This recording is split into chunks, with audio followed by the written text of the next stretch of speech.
that the law is an ass. And though I keep on saying that the law is not the ass, it is the lawyers themselves who are the asses, because they are the ones who are bent on manipulating the laws to fit into any kind of narrative they want. So right now, the challenges you have in Rivers State is simply that there's illegality. Nobody has a right to do it. But the governor and his team, they are in survival mode.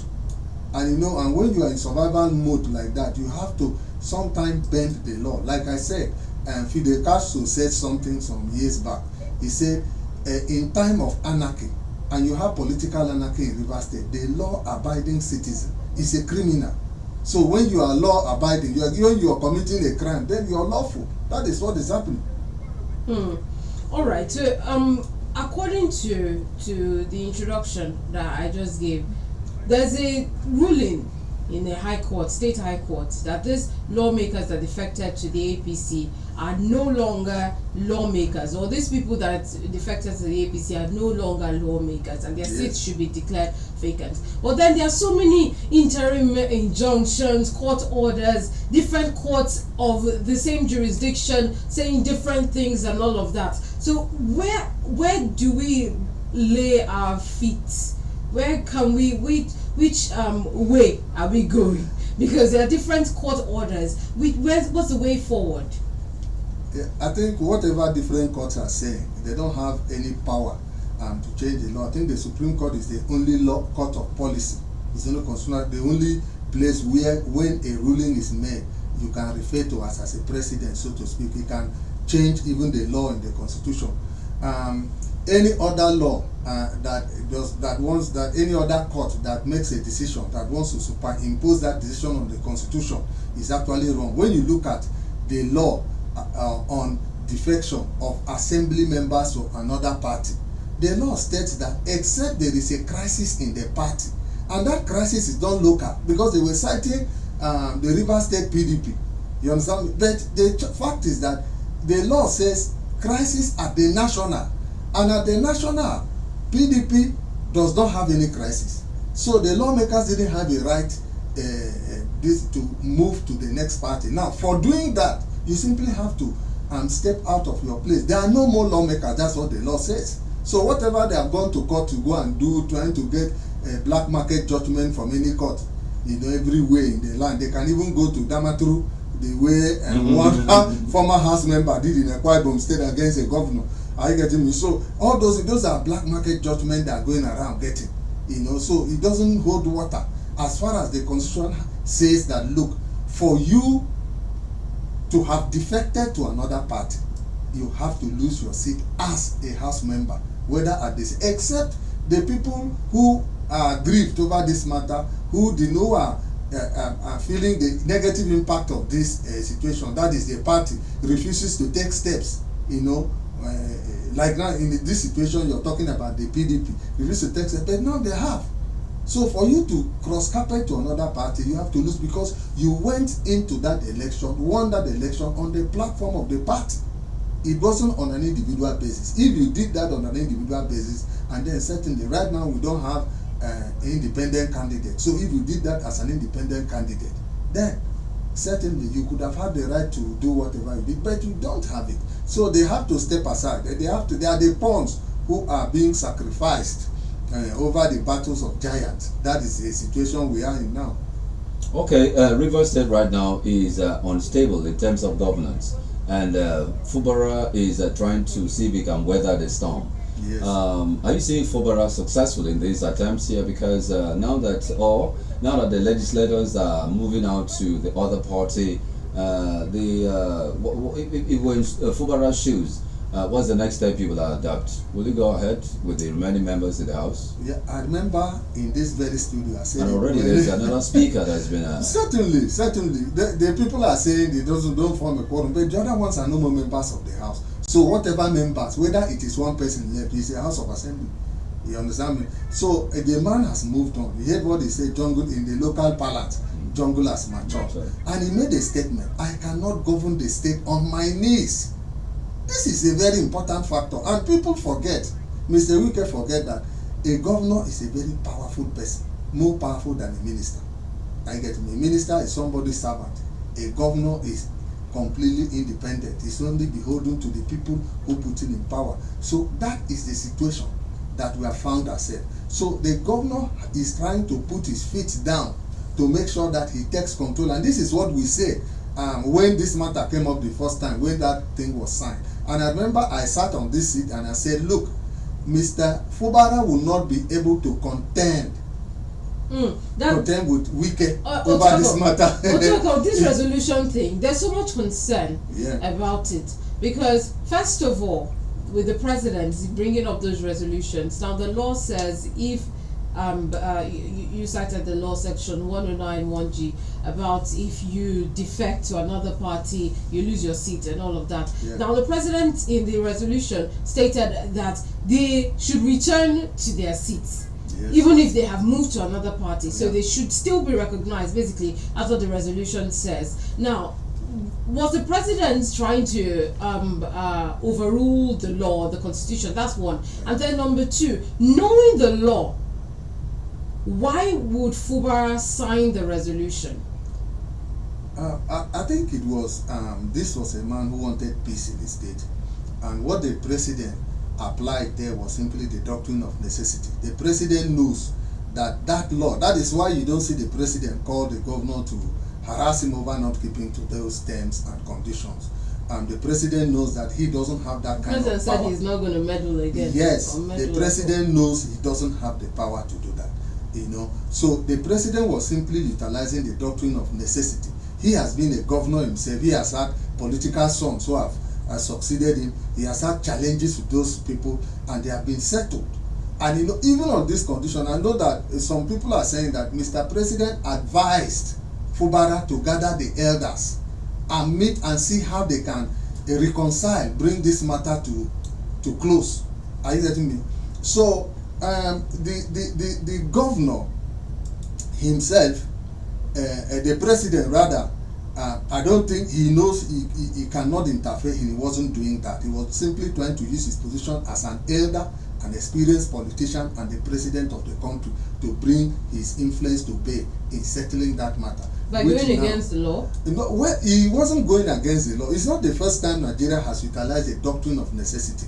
If you go back to when Jonathan became the head of state, that is what the National Assembly, headed by Senator David Mark, did.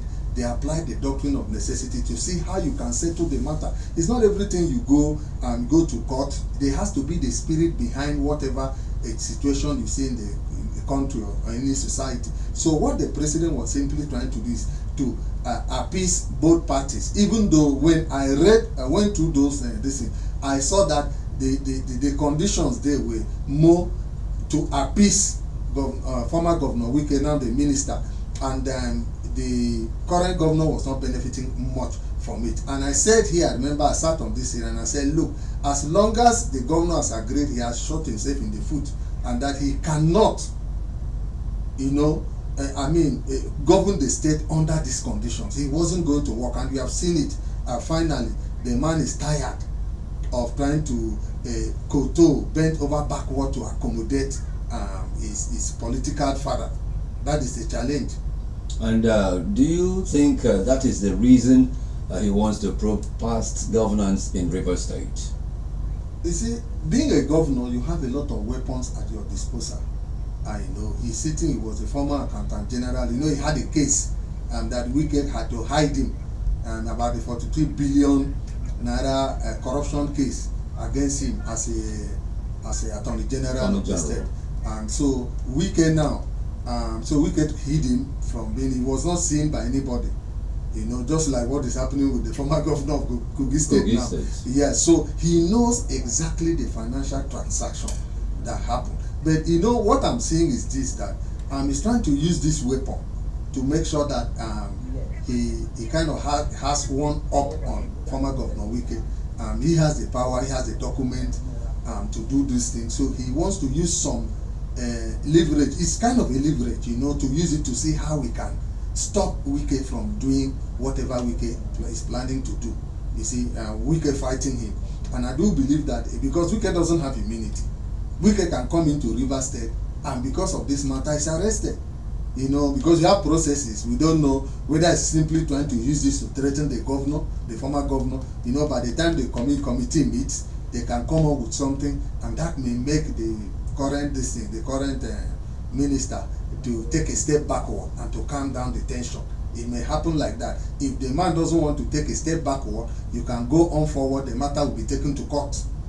That's the second stage, and then you are talking about passing the judgment, possibly appeal and all those kind of stuff. But it's going to further distract the minister if he does it. You know, for you to even if you're not jailed, to have a criminal record, you know, it can debar you from going into further political. Looking for any further elective office. So that is the thing. I believe that is why he's doing what he's doing. I don't see Fubara as somebody who wants to hurt his political father. He has been very, very calm. He's a very quiet gentleman. This is the first time I've seen him make some forceful statements, you know.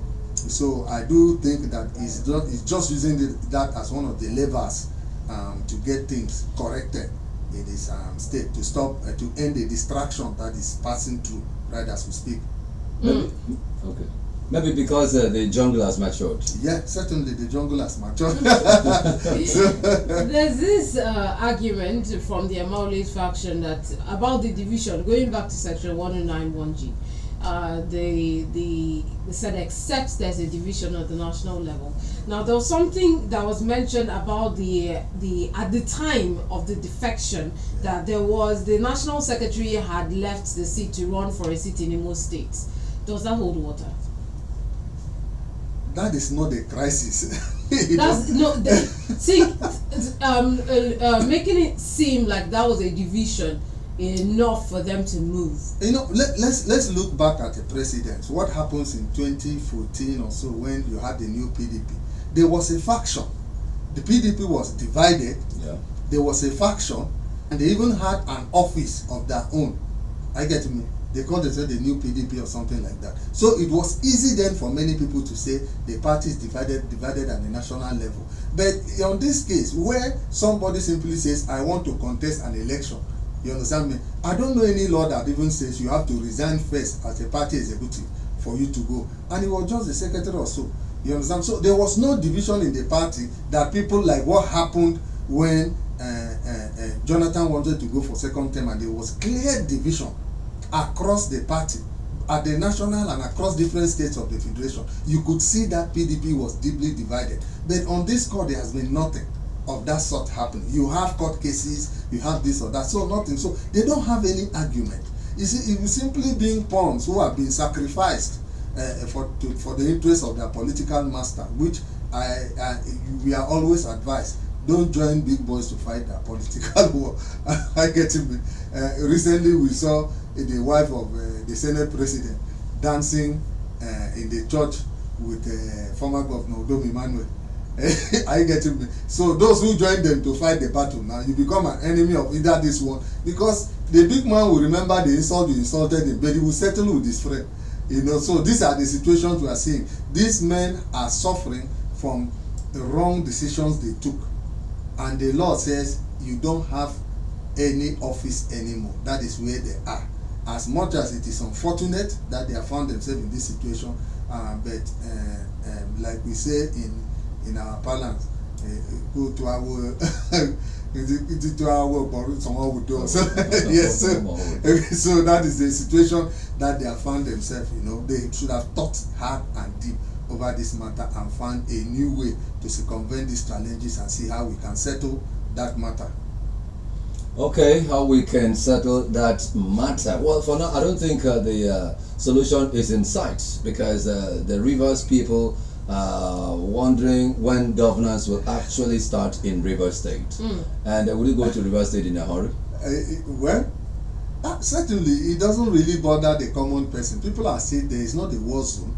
You know, it is still it's just a political war. Yes, certainly some people may suffer from it. You know, the thing we need to understand is that some of these challenges would not have been. You have conflict merchants who are benefiting from what is going on. People who believe that they can only gain politically if there's conflict, or if our boss is suffering politically. We go around. We saw it in this state. You understand me? We saw it in this state, where some people were going on air saying all manner of things, blackmailing online, are you getting me, just to support their boss, insulting every other person. You see the point? So these are called political merchants. You know, even in time of anarchy, they say there are certain people who benefit. In time of war, there are people who benefit. I saw it even in my community. Are you getting me? When there is a war going on, inter-community war, there are people who make a lot of profit. Maybe those who are selling arms. You understand me? They make a lot of money out of those kind of situations. And they don't want the war to end, because that is where they make money from. So you see what is going on in Rivers State today. A lot of these things may not have happened if there is a proper connection, there's maturity, the way they handle issues between Mr. Wike and Fubara. The reason we are here is that political merchants have kind of invested in the gap between the two of them and pushed them further apart, instead of seeing how they can come together. And maybe they themselves, they are learning their ears to this conflict. You know, this one come and see what this person said, this is what he did, I saw this one in so house, they said this. They will bring a recording of somebody that said something out of anger, you understand me, and it will further exacerbate the situation. This is where we are, you know. So we pray that common sense will prevail, you know. But what I want is that Mr. Governor should have full control of the state. He's the governor for now, and he should be in control of the space that he governs as a governor. If not so, like he said, he cannot govern Rivers State on his knees. Newsroom Wike said something a few days ago, apologizing to Rivers State people, saying that I'm sorry for bringing in, I made a mistake rather for bringing in Fubara as my successor, and I'm going to correct that mistake.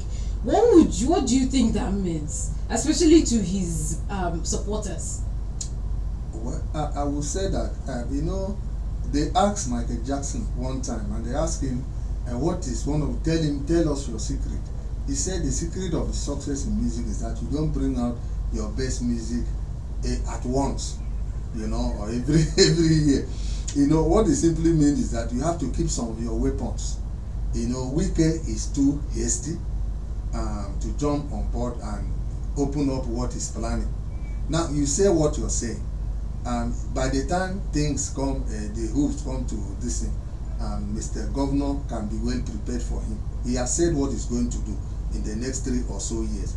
But he forgets that the man he's saying this thing against has enormous powers, and he can fight him. What Wike wants to do is to make sure that he removes the person. You know, like we say in our culture, we say, so that is what he's trying to apply. We are the ones who planted him, and we can remove him at will. But it may not happen like that. You see the point? So that is what Wike meant. So, but he may not succeed in achieving that end. One of the challenges you see is that he comes out with all his weapons at once, because he's a verbose person, and unfortunately talks too much over situation. That is a challenge. That's one thing. OTUEKONG, with the plans to impeach the governor, that was, you know, surfacing with the 27 lawmakers that defected, and also with this comment from Wike now, do you think that the impact will be felt because of the fact that elders are behind Fubara? Do you think the impact of the elders, especially the ones that are in court for the 27 lawmakers seats to be declared vacant, do you think that the impact of the elders will be felt at this point? Because some people are saying that they don't have a locus. Well, I think whatever thing you may say, you have elders who are still important across this country. And before you see Fubara come out to say whatever he's saying, you should know that the elders of Rivers State are backing him. I remember he's an Ijaw man, and Ijaw cuts across both Rivers State, Delta, and Bayelsa. And you know, the Ijaws have all rallied around him. Edwin Clark made a statement recently. I think the governor of Bayelsa and his team, the Ijaw people, came in to give him the backing that he needs. And you see, so elders are powerful. But there's one thing we need to understand about the South. Like Wike said, like we heard during the days of the election in Edo State, that Edo no be Lagos, Rivers State no be Lagos too. I've watched a clip where Mr. Wike, when he was governor, even said that, look, what happened in Lagos cannot work in Rivers State. It didn't work in Edo State, You know, he said it after the Edo election. He didn't work in Edo State. He cannot work in Rivers State. That the moment he steps out of power, he's going to walk away. He's not going to try to control the governor. Are you getting me? So, whether the elders are there behind this man or not, which I know they are, because in Nigeria you talk about the politics of stomach infrastructure. There's no way you can talk about what is happening without money changing hands. And I think in as much as the FCT ministry has a lot of money to throw about, I think the governor has far more money, and Rivers State for that matter, both the IGR and the money that comes from a federation account and the rest, and 13% and whatever, more money is coming to Rivers State than what goes into the federation account. So the politics of stomach infrastructure is going to play a huge role, because right now you see so many people who were against Wike, who are now seeing the opportunity, their route through these challenges between the governor and Wike, a route back to the government house. You have the former governor Umeha, who had a problem with Wike, and right now I think if you look, those men have reached out the hands of fellowship to the governor to see how we can give him some backing to make him strong as elders of the state. You know, so this is where that's what it's going to be. The elders are certainly and seriously going to back him up, because you are not very certain about Wike, where you stand with where Wike is concerned. Are you getting me?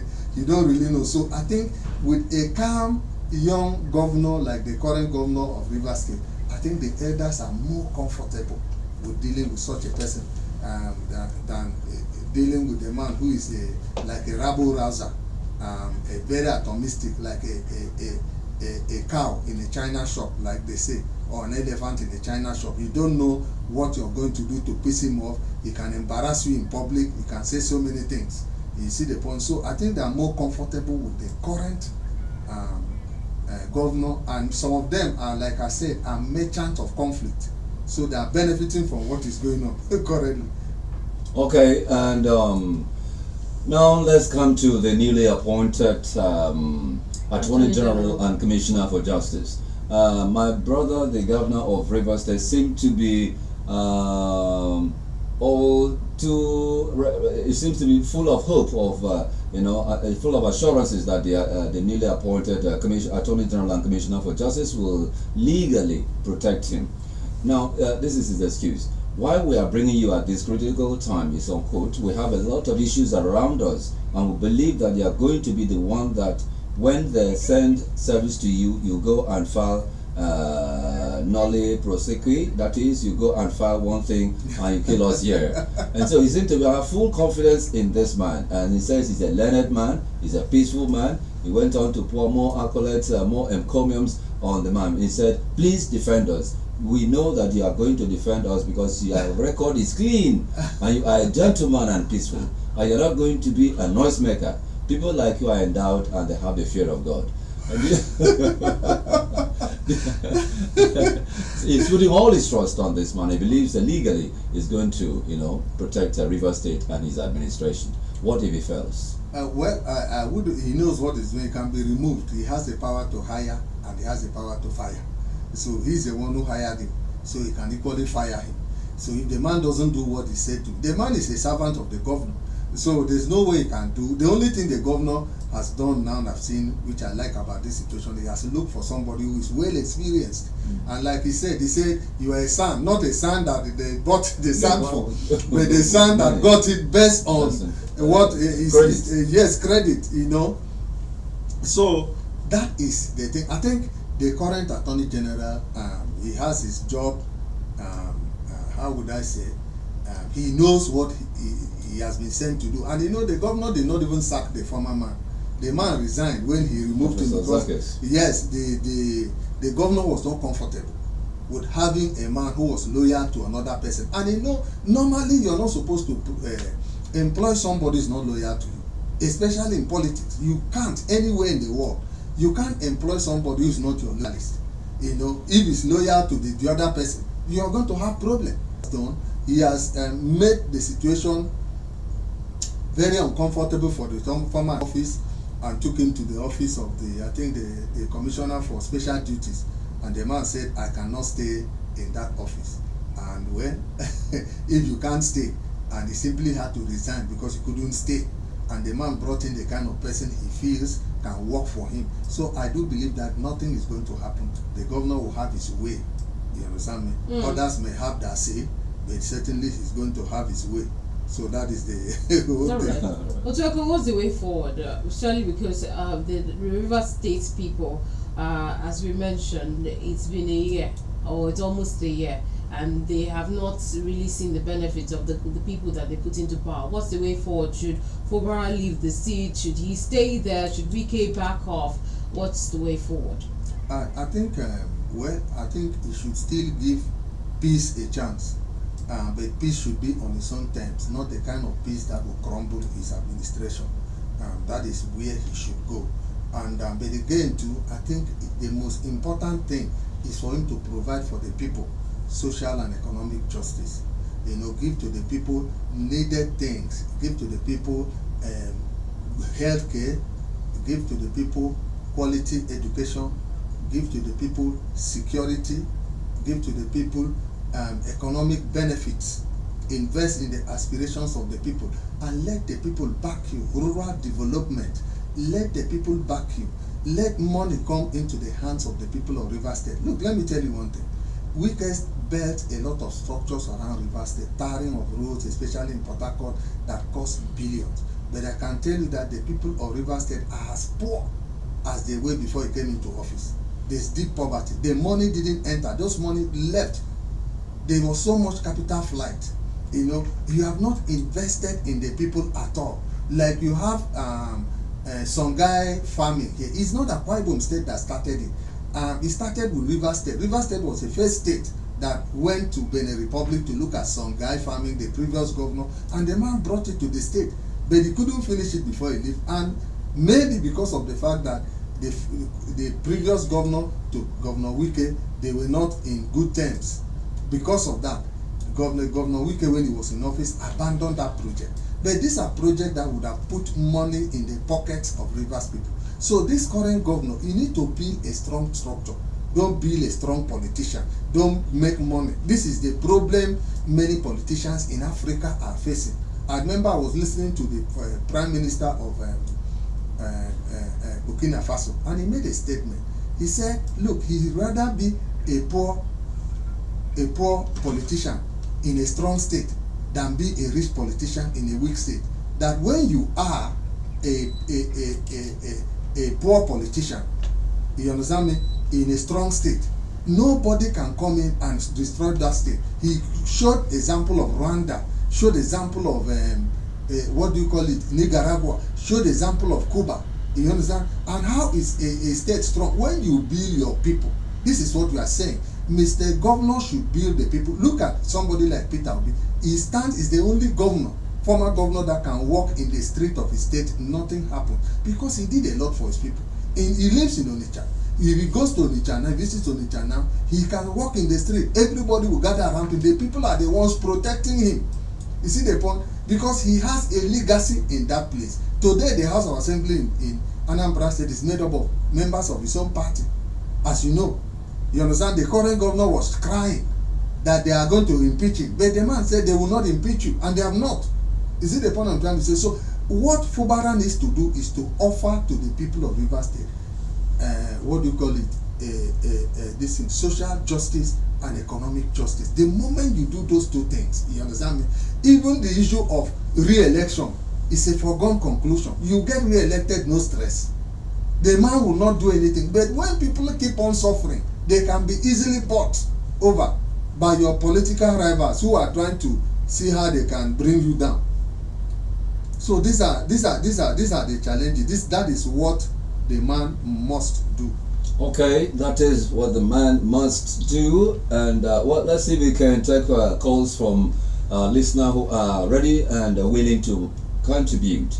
You can call 0803 085 7755. That is 0803 085 7755 and be part of this discussion. Otherwise, you can call 0809 066 6909. We got a first call here. Good morning. Hello. Good morning. Yes, good morning.